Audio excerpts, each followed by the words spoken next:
Question, member from London Fanshawe. Thank you, Speaker. My question is to the Acting Premier. Today, we see more and more evidence that this Liberal government has driven long-term care to the breaking point. CARP, which represents 300,000 older Canadians, polled its members and found deep dissatisfaction with long-term care facilities. Seniors are not happy with long-term care today. They are worried about their loved ones.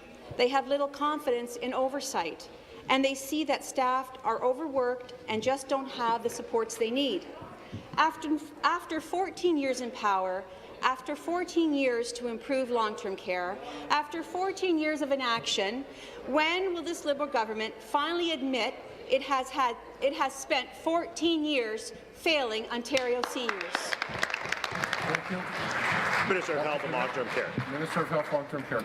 Well, thank you, Mr. Speaker. I appreciate the question, and there's nothing more important to us as a government and a healthcare system than providing a safe, secure, and compassionate environment for our seniors wherever they reside, including in long-term care homes. And, Mr. Speaker, that's why, since coming into office, we have almost doubled our funding for long-term care, from $2 billion to more than $4 billion today.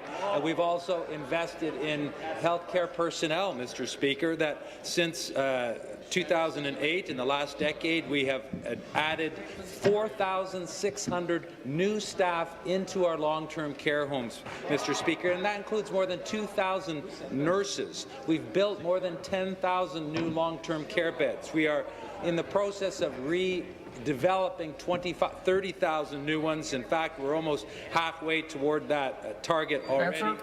We're investing in behavioral supports because we recognize the higher prevalence of dementia. We're making all those investments for that precise reason, to have the best quality care.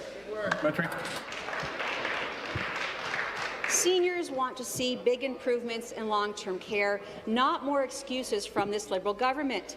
Wanda Morris, the Vice President of CARP, says these findings should be a wake-up call for this minister. Seniors have little faith in the oversight of long-term care, and they want standards of decency and care to protect every resident. Yet this Liberal government refuses to back the NDP's call for minimum standards of care. Why is this government refusing to listen to seniors and refusing to do the right thing to protect the safety and the dignity of every long-term care resident in Ontario? Thank you. Minister. Well, Mr. Speaker, we require long-term care homes to develop a staffing plan which is specific and reflects the unique characteristics and need of the population they serve.